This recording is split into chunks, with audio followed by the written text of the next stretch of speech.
good topic for. It's a really perfect topic for Yud Shvat or Erev Yud Shvat. So take it away. All right. Thank you, Rifki. Tonight, here in Australia, it is already Yud Shvat. And it really is an auspicious time to be learning about Moshiach and Gula, because on Yud Shvat, when the Rebbe, Yud Shvat Tafshin Yud Aleph, when the Rebbe took on the Nesios and said that first mimer of Basi Lagani, we've already heard the Rebbe's mission statement, which was to bring Moshiach, right? Bring the Shekhinah down to earth once again, completely down, not partially, but completely.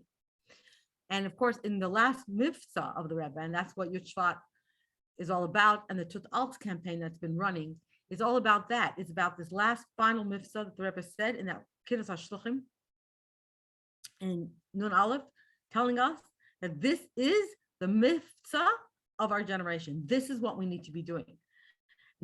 It's everything that we've been doing until now, but it's more. The focus has to be on Mashiach. And of course, in the Rebbe making us partners, shutfim in this, when he told us Tut Alta Zerkent, and that he was giving it to us, giving it into our hands, we cannot be that partner with the Rebbe in this when we don't learn and we don't understand what it is that we need to be a partner of. And specifically in that final, in that Kiddush HaShulchan, when the Rebbe said, this is the call of the hour, this is the Avodah of our generation, that not only the official Shulchan, but every single Yid is that shliach to spread the message of Mashiach, to learn in Yana Gul Mashiach, and every person to do so in the best way that they can. So what a special time to be doing exactly what the Rebbe wanted of us. And may, again, the split of this shir that we started really bring us that final thing. We are doing what we can in our way to fulfill what the Rebbe asked of us in the original Yud Shvat and every single year thereafter. We began in our last class, yes, to talk about the concept of Mashiach in Halacha. Now, in talking about this, we mentioned the fact that in order to understand Mashiach and Halacha, we have to understand the whole idea of a king, of a melech.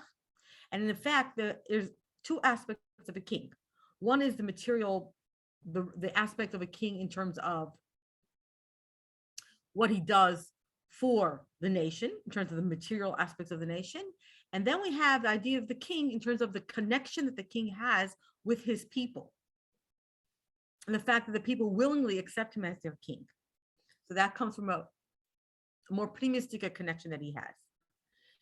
And then we know that that's actually exactly how Hashem deals with us. We have decrees. Hashem takes care of us and gives us mitzvahs and decrees we have to do. But of course, we are all connected to HaKadosh Baruch Hu. And we said the idea of a king amongst Bnei Israel is this idea of being a representative of Hashem to us, to the Jewish people. One of the last things that we talked about in our last class, I'm just going to bring it up here because we did mention it in here. And there was a question that came up and I want to be able to show it tonight as well. So one of the questions that came up that we asked was, the Rambam actually makes this belief in Mashiach and in Malchus Beis David one of the Yod Gimel Ikrim. And we read that in here. Okay, the idea of Malchus, and that was one of our key questions, that how is that possible? Why is it one of the Yud Gimel Ikrim? And a question was asked last week. We saw it here, where we said the words of the Rambam, Levar Divrei Rambam, Shekav as an Inshal Malchus David, Ki Yisoid Be'emunas Am Yisrael, that it's one of the foundations. And if so, why is it a foundation that we have to believe in Mashiach as a person? Now, we started to answer this by saying, because actually, in fact, Mashiach is a representative of HaKadosh, Malchus Beis David was actually not just a king, but he was a representative of HaKadosh Baruch Hu. And when he sat on the throne, he was sitting as Hashem's representative. And so I wanted to show, a question was asked last week, where do we see that in the Yud Gimel Ikrim? It's not one of the 13 principles that we think about. So I thought it pays for us to have a look at this Yisait Ashnei Masar. So we know that the Yud Gimel Ikrim, or you could say like the Animamin that we all familiar with, is a shortened version of the Rambam's 13 principles of faith that are written in his Hagdama to Perek Chelek of Mishnais. So here we see the full Yisoid Hashem Sara. And what is this Yisoid, this 12th? So it's about Yemaisa Mashiach. V'hu, and what is it? And these are the actual words of the Rambam. Just parenthetically, one of the reasons the question was often asked, why in many nuschos in the Siddur, they actually say the animam is at the end of davening. And in Chabad, we live very strongly with each one of these ikrim. We do not say it in our Siddur. And one of the answers that I've seen about this is because the Alter Rebbe was very, very particular that things should be exact. And the animam, as we know it, and as it appears in the other nuschos, we don't know where that nusach came from. It's a shortened version of the Yud Gimel Ikrim, and it's certainly not the exact words of the Rambam. This is actually the words of the Rambam. Yemaisa Mashiach, who, what? Lahamin ula'ames shiyavai. V'lo yachshav sheyis echad. So this is the idea, to believe and to believe that it's completely true, that right, that he will come, and not to think that he's going to tarry. Im yismamea chakelo. And even if he does delay, takes longer, we have to wait for him. We're not allowed to give him a very particular time. And we're not allowed to sit there and try to figure out based on psukim to try to figure out when his time will actually be. Not only that we're not allowed to figure it out, but our chacham actually say that the spirit of the people who want to figure out the end, their spirit should leave them, should go out of them. Okay. In other words, they should actually die. And we have to believe in Mashiach. And we're going to see these are all going to be very important things that we're going to look at more in depth in the Sefer that we are learning. So what is the Rambam saying here? We have to believe that he's going to have some sort of an advantage in Mila and honor more than any other kings before him. Ula Gadlai, we have to make him great. Ula Ahavai, and to love him. Ula Hispala B'Shvilai, we have to daven for him. Kafi Mash and Ibu Alav Kol Nevi Mimash Rabbeinu Alav Shalom Ad Malachi. Based and according to everything that was prophesied to us through all the prophets from the time of Moshe Rabbeinu right through to Malachi. And we know with the last of the Nevi'im, Alav Shalom. Umishi, stop it by. Now, anyone who doubts Mashiach, or minimizes his greatness, kafar b'Torah, that person is actually denying the Torah. Sheyada by the Ferish the Parshas Bilam, Uparshas Atan Nitzavim, because we know that the Torah itself testifies very explicitly about Mashiach and Parshas Bilam and Atan Nitzavim, where it says V'shav Hashem Eshusfa. Umiklal Yisoid Zeh, and here comes the part that people don't often realize. Part of this principle, right, included in this foundational principle of faith is what? I'm not sure why it flipped here, is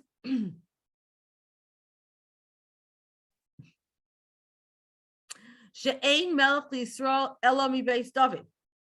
This is part of the principle that there was no king for the Jewish people other than from Beis David. Umizera Shlomo Bilvad. And when we say Beis David, we mean also from the children of Shlomo HaMelech alone, nobody else. And then we go on, and what are we saying? These are the strong words. This is the words that we're reflecting now. The Chol HaChalek Ala Mishpacha Azais, and anyone who argues about Mashiach coming from Beis David and the Zerah of Shlomo, Kafar B'Shem Yisparach U'V'Divrei Neviyav. He is then again denying the Eibishter and the words of the Nevi. So we see that in this belief in Mashiach includes a belief that this king, that Mashiach is this king greater than any king we ever had, and that he must come from Beis David. And if we don't believe those things, then we are denying the Hashem and the Nevi. So let's try to understand this. This is the question we asked. Why is that the case? Right? Why is it Dr. Can I just ask you? I never saw this before, like the actual animamin. Could you send it on the group afterwards? Sure, this is just one of them, but Or like the I'll link practice to it it or later something. on. Yeah, for sure. Okay, so now let's come back to what we were learning. So if we look here, right, this idea that if we don't believe, we are denying Hashem. So if we look here at the footnote number 17, okay, and we mentioned before that what is this reason of why we say that Mashiach is part of this society is because the king of Bnei Israel, the true king, represents the Malchus Shamayim. And because he represents Malchus Shamayim, it's not just like having a regular king. And so where do we see this? So here we see the footnote. Even though the Rambam, in his words, he's really referring to a king down here, right? Telling us about a king who leads a nation, who represents HaKadosh Baruch Hu. He doesn't say it explicitly that this is referring also to the king above, to Hashem. But we find it within, it's implied in the Rambam's words. How so? But Pashtus, very simply. So a person who believes in the eternal aspect of this Malchus based David, someone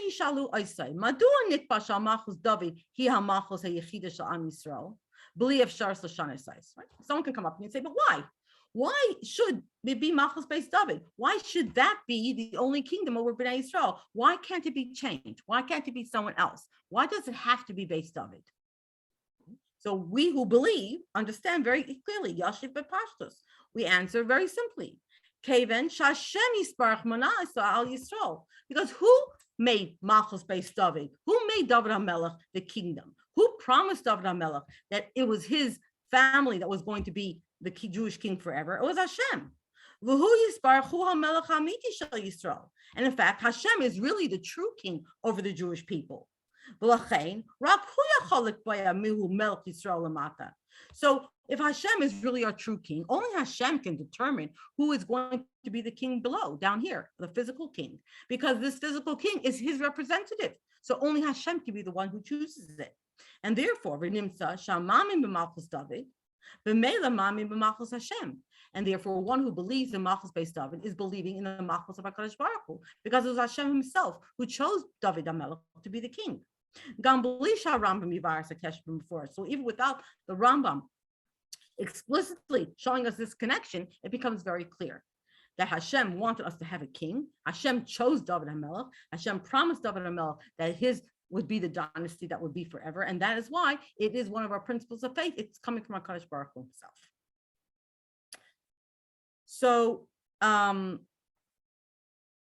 okay, so what we saw in our last class then was this idea that we have in a king, this representation of HaKadosh Baruch Hu, and that it's part of one of the Yud Gimel Ikrim. And today, now we look at the second aspect, which is the Hanhaga. So the king represents HaKadosh Baruch Hu, but then again, there's the second aspect of the king, which is that he is one who leads the Jewish people, right? He has to enforce the keeping of Torah and mitzvahs. So what does that look like? Okay. And at this point, I'd like to ask, is there anyone else who would like to read? I don't mind reading, but I think there's a lot of other people who could read as well. So maybe Rifki could read. Glasman? I could. Right. Where are we starting? Right, where you see V'ha'inyan. Ha'inyan Sheni. So we know that the king represents HaKadosh Baruch Hu. Now, what about the second aspect? Leading the nation. בעניין השני שבמלך, הנהגת העם בדרך התורה, נמצא בדברי רמב"ם בהלכות מלכים, בהגדרת תפקיד ומטרות של מלך ישראל. So the second idea of a king, which is leading the nation in a way of Torah, we find this in the words of the Rambam in Hilchos Melachim, in the description of the purpose of a Jewish king. ובלשון ובכל תהיה מגמוסי מחשבסי להורים דס האמס ולמלא העולם צדק לשבור זרוע הרשעים Ilache Milchames Hashem, She'ein Mamlichem Melech Tchila El Lasos Mishpat U'Milchames. So in the words of the Rambam there, that the king's purpose will be to raise the I guess the religion, meaning the spiritual of the nation, and right, to raise right the true religion. Okay, and to fill the world with tzedek and to break the Rishaim and to fight the wars of Hashem. I read that, and because the reason for appointing a king is to make sure that there will be mishpat and fight the wars.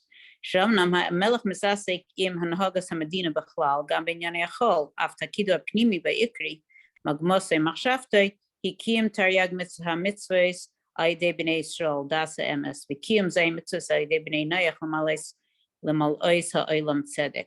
So even though the king has to deal with running the land in general and in mundane things, but his true purpose and main purpose is the fulfillment of the 630 mitzvahs by Bnei Israel, and which is Das HaEmes, and the fulfillment of the Shev Mitzvahs Bnei Noach, which is, we learn from the words L'malesa Olim Tzedek, that the whole world should be acting in the right way. ואומנם לימוד והירס התורה זהו תפקידם של בית דין הגדול, שהם עמודי היראה ומהם חוק ומשפט יעשה כל ישראל, אך תפקיד המלך הוא שמשפט התורה שבית דין הגדול פוסק יתבצע בפועל על ידי עם ישראל. So really the teaching of the Torah is the not purpose, the responsibility of the Beis Din HaGadol.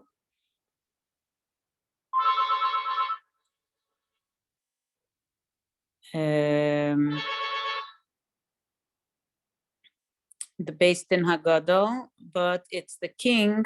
Oh, I'm sorry. Just okay. I'm gonna answer a call. My daughter's calling from Israel, so I'm sorry. Okay. I'll be back. Right. Okay. So the tafkid of the Beis Din is the pillar of Hara, right? They're the pillar of the teachings. They're the ones who set the halacha, and it goes out. The halacha goes out for the Beis Din HaGadol to open Israel.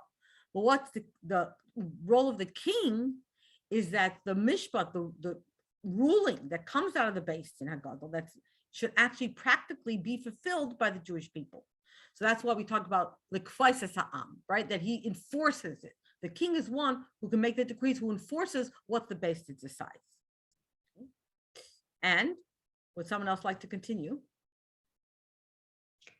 I don't know who everyone here is. Is there anyone that could, Mushki, how about you? Are you able to read, or you're near your kids? Is it the middle of bedtime? Okay, just, I don't, Yeah, it's not the best time for me, but I'm listening in. okay. Thank you. If there's anyone that wants to read, then please, like Raise write in your the hand. chat It's or the just easiest way speak to up. do it. Yeah. Yeah. So should I continue in the meantime? Yes, please. Okay, so וכפי שרואים זו גם במאמר חז"ל ששלוש מצוות נסתיו ישראל למנוס להם מלך ולמנוס זרע המלך ולבנוס בית הבחירה. So as we see in what our Chachamim say, that there's three mitzvahs that are commanded to the Yidden, which is to appoint a king, to erase the seed of Amalek, and to build the Beis HaMikdash. Haresha Torah atzma Taila es shleimus akiyam shel kol mitzvahs v'halachas haTorah bekach sheyeshne melech hakol Yisrael. So the Torah itself is relying, like the fulfillment of all the mitzvahs and the halachas of the Torah is relying on there being a Jewish king over the Yidden. Shirak al yadei nasis mitzvah shel milchamas Hashem lachriya zari shel Amalek. because only through him are we able to fulfill the mitzvah of having the war with Amalek, and the mitzvah to build a Beis Hamikdash. Which only in that time, when we have the Beis Hamikdash, are we able to fulfill all of the halachas and mitzvahs of the Torah. So Hashem makes that the only way to fulfill the Torah is through having a king, right? So it just shows how essential having a king is. Exactly. And you see that also in the order here, right? There are 3 mitzvahs. First of all, to have the king. Then what happens once you have a king? You could then limchayzer Amalek, which is milchamas Hashem, right? We know that the war with Amalek is the milchama, like I said, the Yad al Ka, right? A war of Hashem. So Hashem has this war with Amalek throughout the time. So it's milchamas Hashem when we destroy Amalek, and then it's Libnai Beis Bechira. So these second things, the war of Hashem and building the Beis Hamikdash, is dependent on first having a king. Okay, so I have some questions about what the war of Amalek is about, but I guess it's not for now. So another time. Yeah, but when you see, go ahead, you'll see. As it is clearly, see? How it was in actuality through having the king David. He united under his rule all of the Yidden. Through him, the conquering of the land was completed of Eretz Yisrael.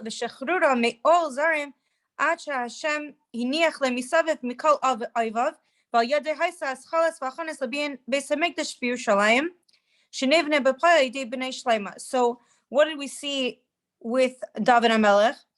That he was able to get rid of all strangers from Eretz Yisrael, and get rid of all the enemies that were surrounding. And through him were all the preparations for the building of the Beis Hamikdash in Yerushalayim, even though his son Shlomo actually built it, but he's the one that set the that prepared everything. Right. And just to make a point here, you notice it says, so David HaMelech is the one who completed the conquering. He freed the land from the yoke of the enemy, until the point that Hashem gave him peace, right? Ensured that the enemies around did not attack and did not fight. So we find later on with other kings, when they were not exactly doing what Hashem wanted, that Hashem allowed the Zar Misaviv of Eretz Yisrael. So David HaMelech completed the kibush of the land of all the Goyim who were within the land, but there were times later when Goyim outside of the land did attack. But Hashem ensured that there was peace. Okay, and then that's when he was able to start the preparations for the building of the Mikdash. And what else do we find? Go ahead. Okay, so it's only when we have a true king that we're able to, all this was only able to be accomplished because we had a true king. I just want to double check in case Rachi is ready to read. I see you joined, then just we would love if you could read. Okay, so do you want to read now, Rachi, or I'll continue? I guess I could.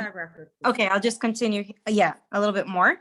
So v'David v'Shlomo yachad yitzru es hamatzav haratzoi shel mamsheles haTorah, and together David HaMelech and Shlomo HaMelech created a situation where, a desirable situation where the Torah was ruling, right? Where everyone, it was a Torah world, or at least for the Yidden.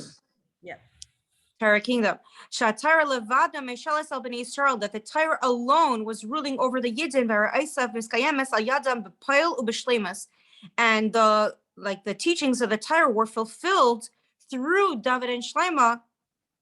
Yeah, through David and Shlomo HaMelech, or through the Yidden, in actuality and in a complete way. So it was the joint, right? Because David HaMelech prepared this, set the stage, and then Shlomo HaMelech actually built the Mikdash and made it possible to really. That was the only time we really had a Torah world, when we're able to fulfill, to really keep Yiddishkeit.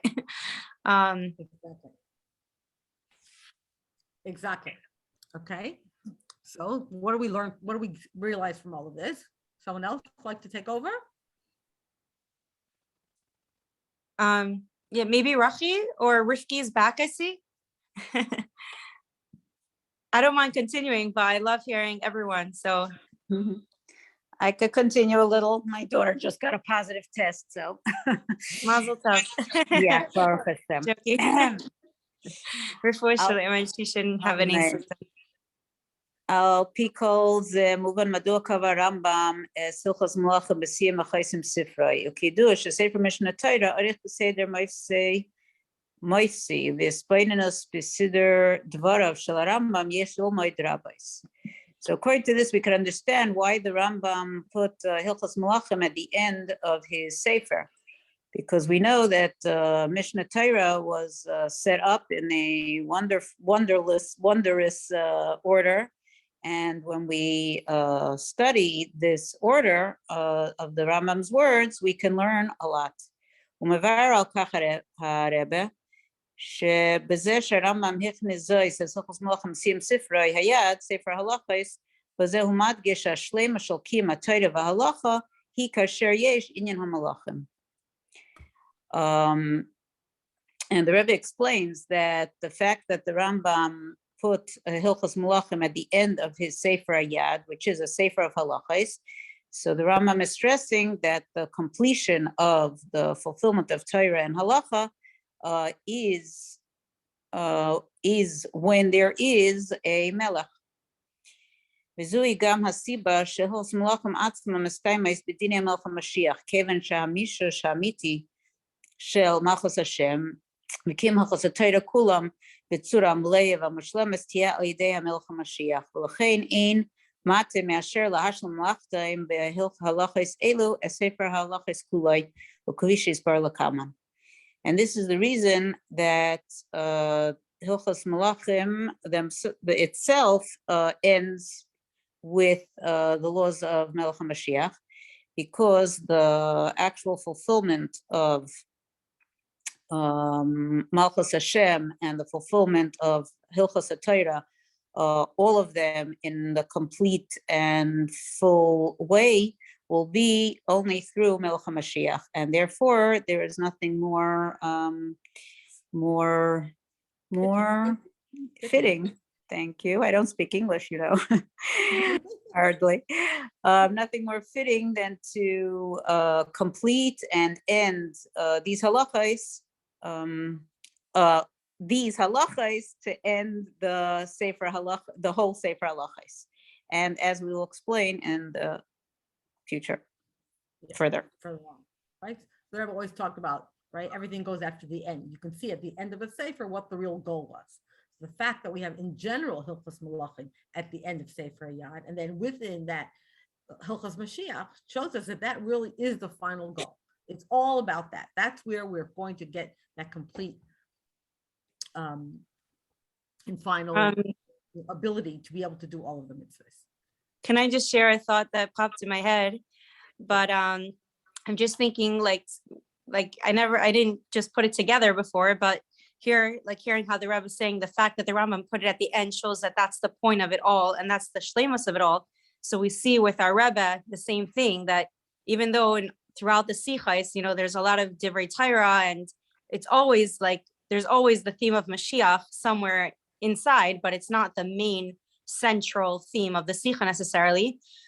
But we see that the end, so to speak, of the Rebbe's Sefer is like pure Mashiach, and it's the same idea. It sounds like the same idea, that this proves the fact that it's the end proves that this is the goal of everything that was before, and this is a shleimus of everything that came before it.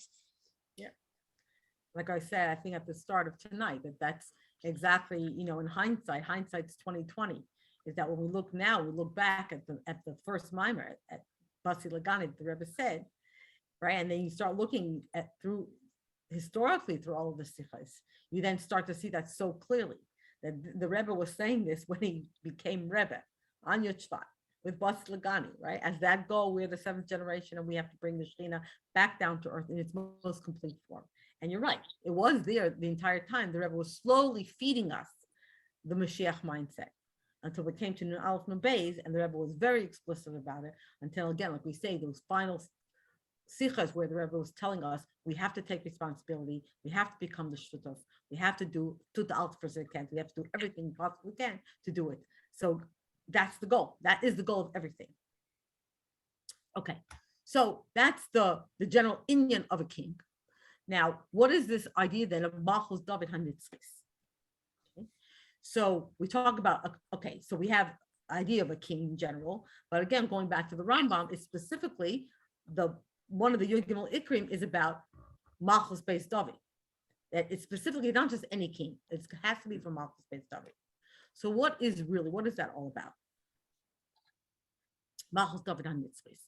Who is up next?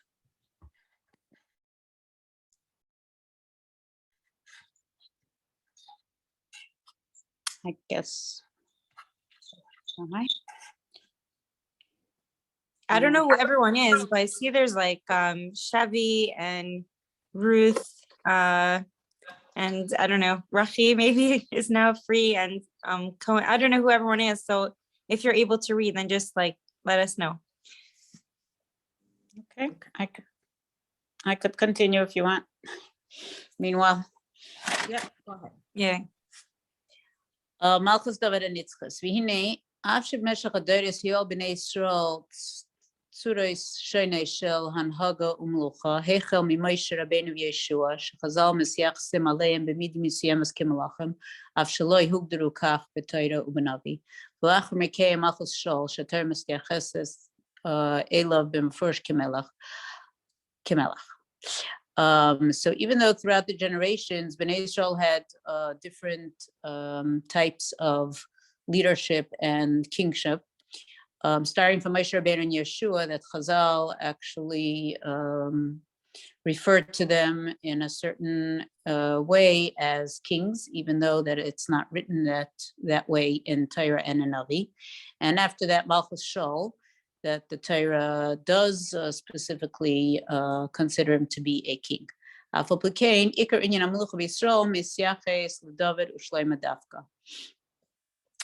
even so, the main inyan of kings in of Bnei Israel is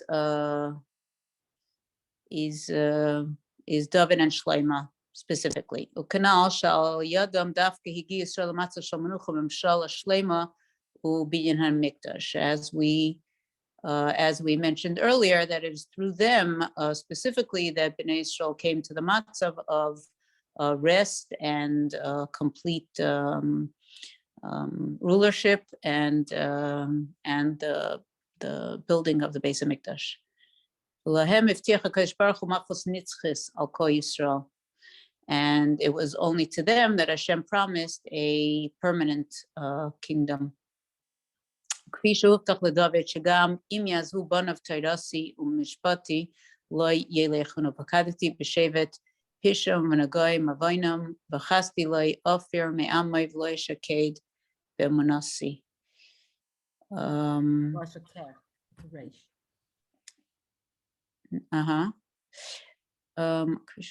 And as Hashem promised David that even if Bnei Israel will leave the Torah and they won't go in my ways, I guess I will punish them, remember them, their sins, and punish them. But my chesed won't leave the nation, and I will not falsify my trust. Exactly. Mm-hmm. So as we know, the Hashem, throughout the Torah, we have this idea that no matter what happens, Hashem does never completely forsake the Jewish people. And even though we sin and we have to be punished, but the chesed, Hashem is still a rachamim, a bal rachamim, and eventually we are going to be redeemed, right? וכתיב הרמב"ם בהלכות מלאכים, כיוון שנמשך דוד זכה בקצר מלכות, והרי המלכות לא ילבניו השכרם עד עולם. And as the Rambam says in Hilchos Malachim, that from the time that David was anointed and received the crown, so the Malchus is his and his male children forever. Ukanal ein melch Yisrael el beis David mizer shlema bovad. and so it says, I guess, And this is one of the Yud Gimel Ikrim. This is part of it. that there is no king Other than one who's from David. ומזה מובן גם בנגיע למשמעוס,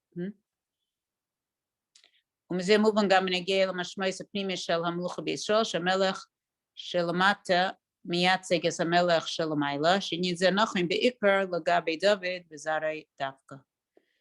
And from this we understand that also when we're talking about the inner idea of kingdom by Yidden, that the Melech down here represents the king above. So this is specifically or by David and his descendants. Amnam b'payal lacher yemei David Shloim and Echel Kamlucha v'Rayv Shiftei Yisrael parshu mibeis David. But in actuality, after the times of David and Shloima, the kingdom was divided, and most of the Yidden separated from the house of David. Right. That's why so Shvatim Malchus Yisrael was actually bigger. There were more Shvatim. There were 10 Shvatim in Malchus Yisrael. So the majority of the Shvatim actually separated and went after Malchus Yisrael.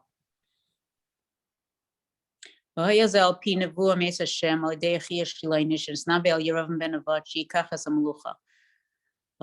this was according to a nevuah from Hashem through Achia Shilaini, that he said that about Yeravam ben Nevat, that he's going to take the Melucha.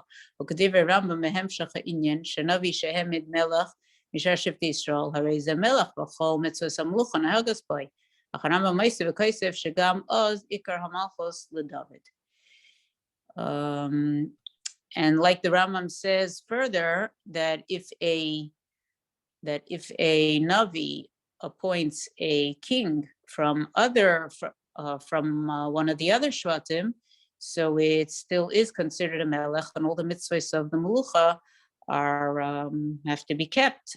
But the Rambam adds there that anyway, the Iker Malchus is by David HaMelech.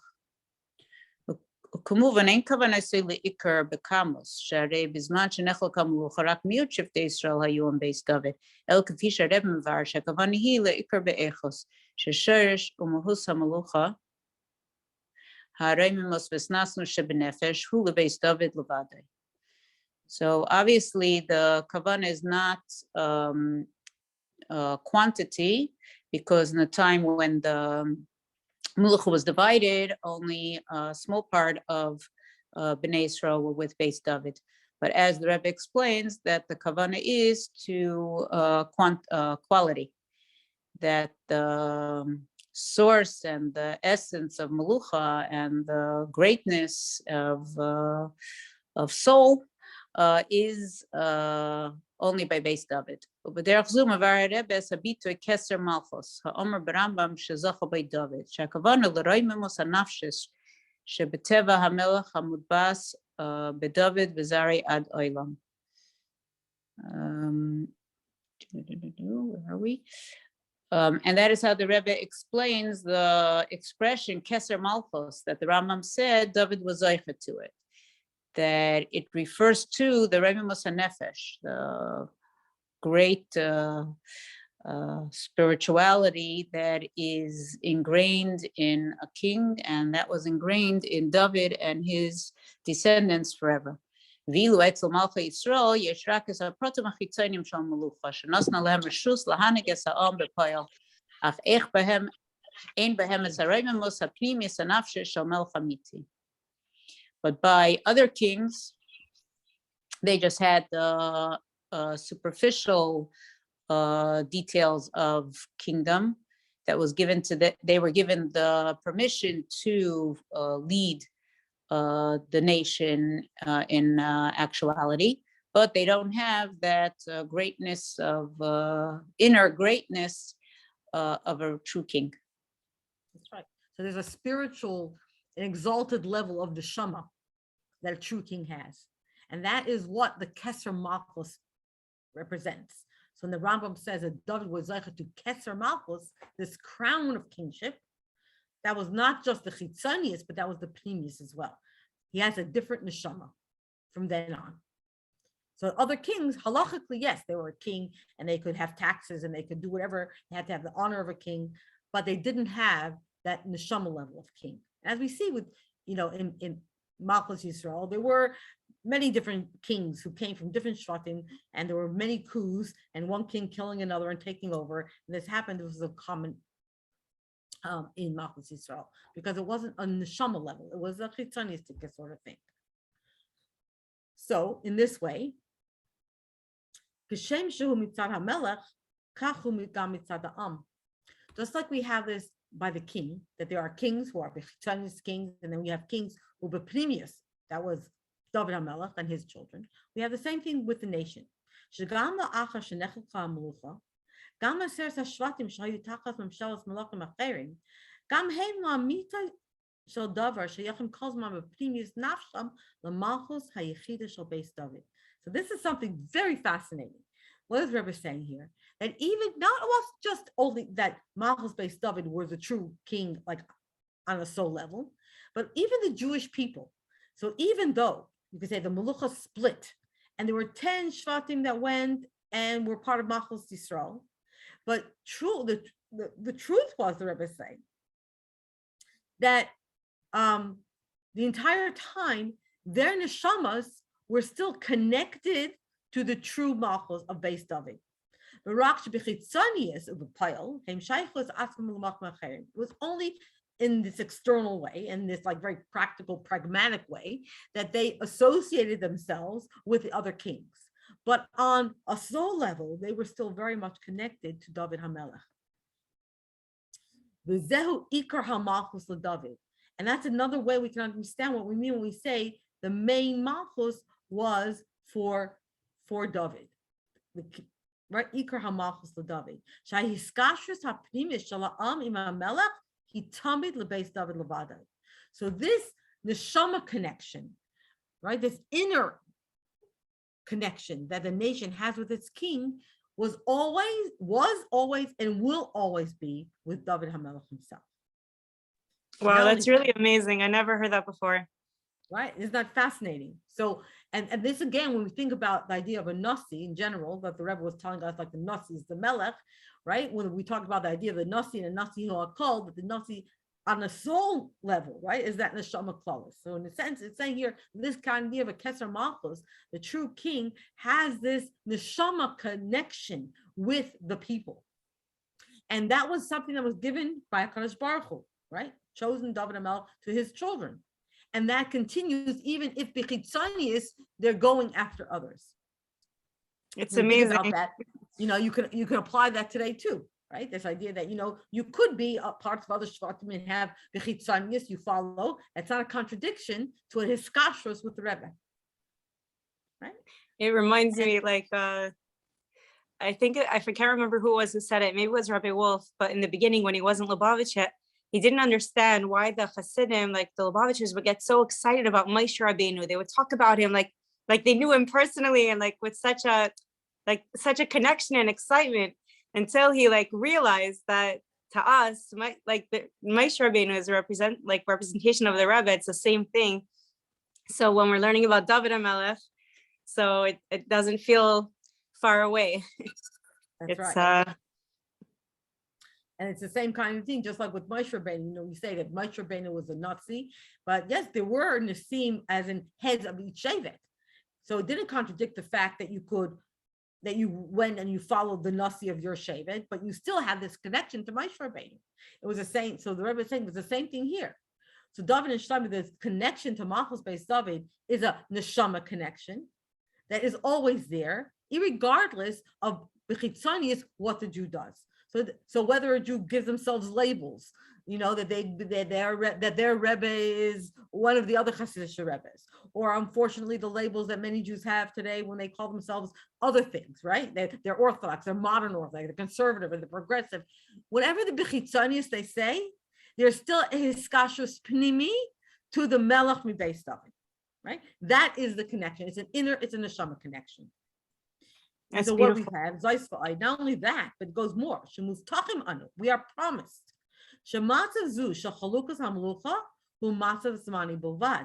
We're also promised that this situation where we have a split in the kingdom, right, where people bechitzonius follow and have other leaders, so to speak, is only a temporary situation. The saif, what will the end be? Tachzar hamlucha hashlema lebeis David. The complete melucha and kingship will return to Beis David. This is what we see. The Rambam is saying at the end. Beis David, it's the kings from Beis David who stand forever.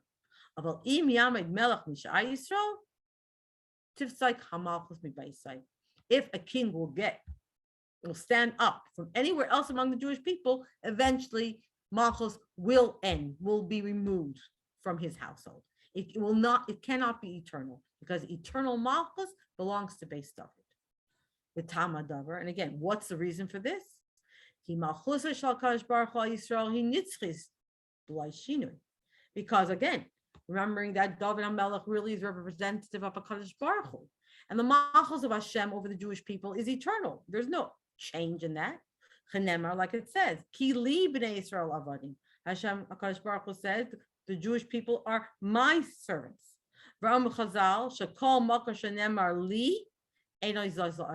Anytime we have the word li, like ki li banai, when Hashem uses that, that means it's something that is eternal, that will not change. Lefichach Malchus David, shehi kisei Malchus Hashem Yisrael. So the kingship of David, which represents, is the throne of the Malchus of Hashem over the Jewish people. Avhi Malchus Nitzchis she'ein b'shinuyim. So this too, Malchus Beis David, is a dynasty that is eternal without any changes. V'amnam li yichaylam li yashinuyim zmaniyim b'giloi v'yispashus hamlucha ala am. That doesn't negate the fact that there could be temporary changes and a dispersion of this melucha over the people. But in that essence, in the inner essence of what melucha is all about, and who has that neshama connection to melucha, there cannot be any change. So while there might be externally things that look a little bit different and look like it's not only with Malchus Beis David, that is only on a very chitzonistic level, not pecunious.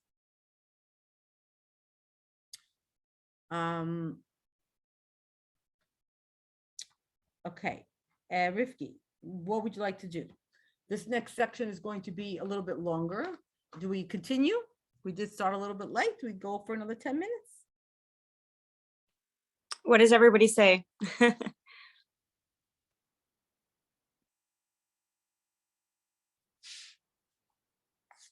Does everyone have another 10 minutes? Okay, let's go. I can do it. Okay, Malchus Hashem is Malagolas. So then what does this mean? What does the Malchus of Hashem look like in Golas? Okay, just want to see exactly how far this is going to go here. Yes, okay. So, we know that we are now in this Golas. And in Golas, we do not have a Melech Beis David, right? Not in a very explicit way. And we have been given over to Shibud Malchus. We are governed by governments that are definitely not Malchus Beis David. In two ways. So we know, in addition to the fact that because we don't have our own kingdom, because we don't have our own kings, we have physical difficulties in the fact that we are under foreign governments, but also on a spiritual level, these foreign governments really negate the Malchus of Hashem on the Jewish people, and this happens in two ways. Number one, Aleph, the Pashtus, very simply, the fact that we have other governments over us don't allow us to actually sit and be busy and learn Torah mitzvahs and fulfill the mitzvahs the way it should be. Especially talk about the mitzvahs that are connected to the Beis Hamikdash and to the Avodah there. And all the mitzvahs that are connected to living in Eretz Yisrael, we don't have in our ability to fulfill them. And we see that even in Eretz Yisrael today, right? We don't have our Beis Hamikdash. We're not allowed on that in that area anyway. There are many mitzvahs to live in Eretz Yisrael, and even that we're still fighting over Eretz Yisrael as ours. We can't actually complete all of these mitzvahs. But the Rebbe says, and this also refers to the Yidden who are living in Eretz Yisrael. Because there are many mitzvahs that even in Eretz Yisrael cannot be done until all the Yidden are there.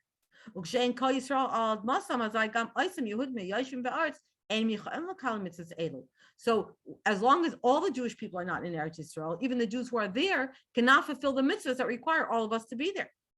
So that's one issue. Second thing, Beis, on the other hand of this too,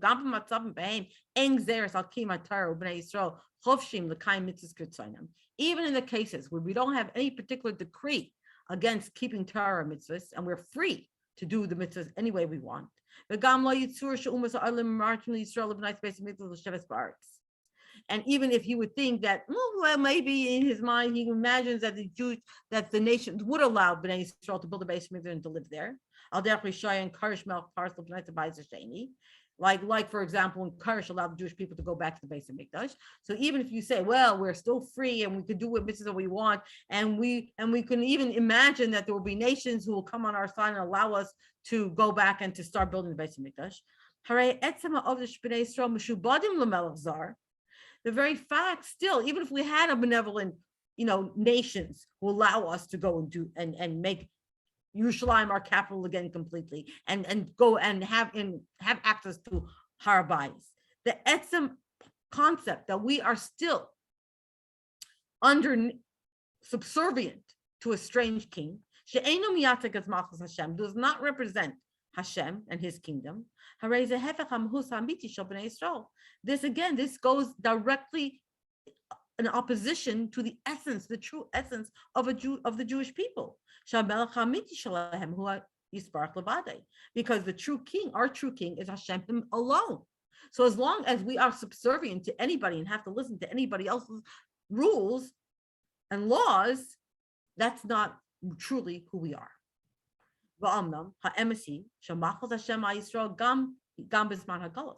The truth is, although we are under these foreign governments, Hashem is still obviously our king, even in Galus. Of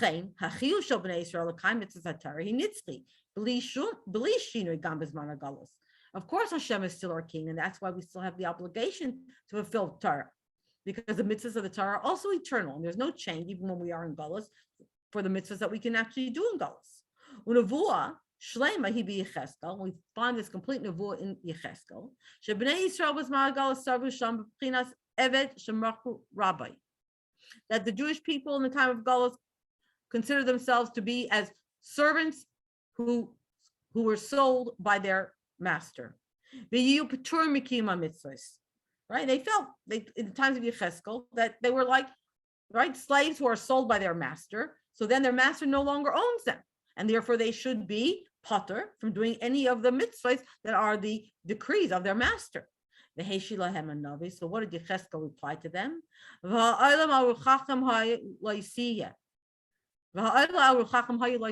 What is going up in your minds? In other words, it's impossible.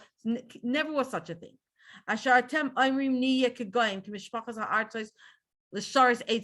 Where you're saying, let's go and be like the goyim, like the families who are in all these lands, and we're going to serve wood and stone. So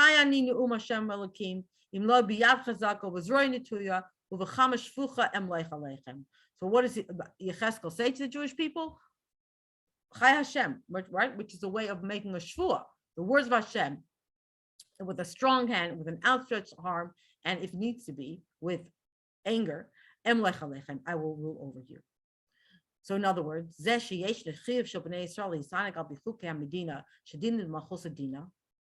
fact that we have this chiyuv, right, because we are living in countries and we are living under foreign governments, and so the idea that we have to live according to the laws of the land, that only applies to laws that deal with money and things that are inyan rishus, right, things that are not necessarily mitzvahs, but dealing with our everyday, day-to-day life. But anything related to Torah mitzvahs, ein le'umas ha'olam shum rishus ha'Yisrael. In that manner, in those areas, the nations of the world do not have any permission, any power over the Jewish people. And any gzera that the government make that affect Torah mitzvahs, those gzeras, those decrees, do not have, we are not obligated to fulfill them at all. As the lashon is known, rock, and one that the Friedrich Rebbe quoted many times, it's only our bodies that have been given, that are in exile and that are under subservient to the other governments and other nations. But our neshamas, they never went to Galus, and they're never subservient to other nations. Anything that's related to our faith, to our religion, Torah mitzvahs minhag Yisrael, both Torah mitzvahs notice and also minhagim, ain't aleinu af baldeya. Nobody has any say over those aspects of our lives. The Sibur Chazal, as Chazal have taught us, shekashen Nebuchadnezzar melech Bavel har lechanani Mishael v'Azariah lishtach v'tzelem. That when the Nebuchadnezzar told Hanani, Mishael, and Azariah that they must bow down to this tzelem, to this image, this idol, Anuv Amalai, they answered him and they said, "B'misim of our nuniyos v'zimiyos v'gulgolios at malchalenu, aval davar hazeh shata omer lenu v'chadnetzer at unechadnetzer shimcha at v'chad kelev shavim at v'chad kelev shavim."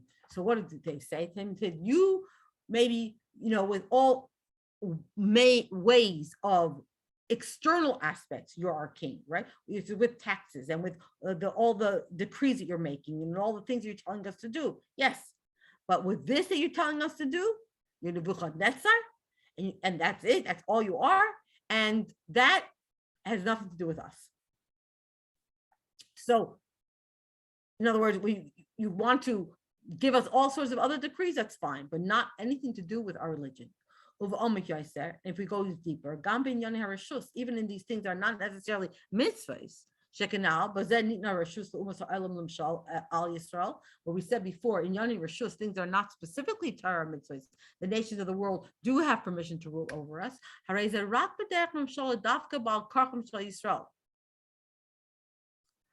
This is only in a way of ruling that's really against the will of the Jewish people. Right? This, even the fact that they're ruling over us in Rishus, it's memshala. What is the difference with their moishal? In other words, it's really against our will. And this is really the difference between memshala, the word memshala, and malucha. And what we find, like with Yosef, when he was talking to his brothers, and after he told them the dreams, they say, said, like, what, you think you're going to be king, and then if we don't accept you, you're going to be a ruler over us? What's the difference? So the word memshala is used, it's behavior that could even be forced. But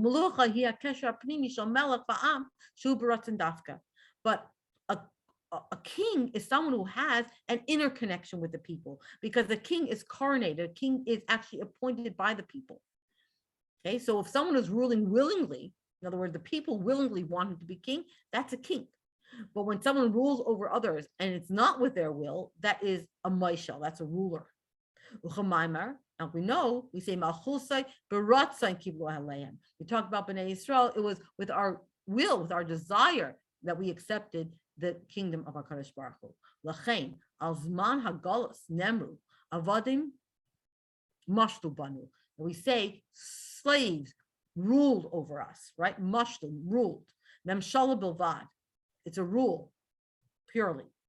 Ki anu mitzidenu, because from our part, chayzim u'machrizim, we repeat and we announce, she'ein lanu melach ela ata.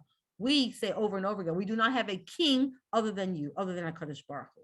So memshala, a ruler, yes, but a melech, no, only HaKadosh Baruch Hu. She'ein anu roisim be'ol zarim ela ritonenu b'machzas Hashem b'vad. We say we do not desire, we do not want the yoke of any strangers, of any nations. Our desire is only to have Malchus Hashem. That's it. But we're in Galus, so Bikol Malkum, nevertheless, but Payaloni cares Bagalo Malchus Hashem Yisrael. So even though Bepnimius, this is what a Jew wants, this is what we want to have, and only that, but the fact is that on the outside, this is not recognizable. Because in actual fact, we are under foreign government rule.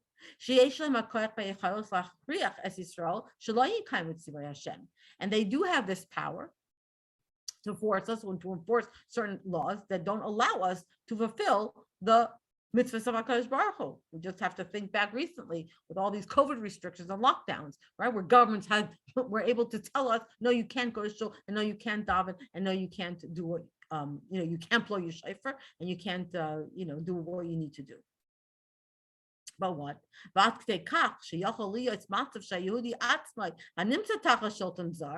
And it could, to such an extent that you could have a situation where a Jew who finds himself under this foreign rule, a Jew could think, well, this is his true government. Where we can find that a person can have this mistake and they can think they can come to this position that a person comes along and says, my true identity is the fact that I am a citizen of a particular country. And in doing so, he separates himself from being the nation of HaKadosh Baruch Hu. And in doing so, just like it's like this for our relationship with Hashem, so too it is in relation to the Malchus of David. Ki gam al Malchus David nemar ra'isi b'banav li melech. By Malchus based David, it says, I saw by my son, it's for me a king. As we said, whenever Hashem says li, it doesn't change. So when Hashem said about Malchus based David, I see among these children, they're for me, they're for a king. And therefore, even at the time when the kingdom was split, and we had kings that were not from the family of David Melech, still, the true kingship over the Jewish people was David HaMelech alone. So how much more so in the times of Galus?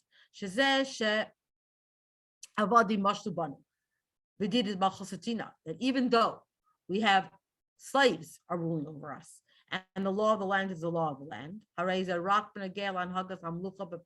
Again, like we said with Malchus Beis David when it was split, that's only relating to the practical aspects of leading a country. That we are required to fulfill the directives and the laws of the kings of the nations. In other words, the governments that we are under whose rule we live. But we do not subserviate and negate ourselves to these kings, to these governments. Our inner desire is always this yearning for the return of Malchus Beis David. And as the Anshe Knesset Gadol made in their takana that we say 3 times a day, it's Semach David Avdachar Meher Tatzmiach, that the sprout of David and Melech should quickly sprout. We ask Hashem to have pity on us and to have pity on Malchus Beis David. Ubechol Shabbos beberachas haftarah samchenu Hashem Elokeinu b'Malchus Beis David mishichecha al kisei la yeshiv zar v'lo yadchalu oid acherim es kvaydai.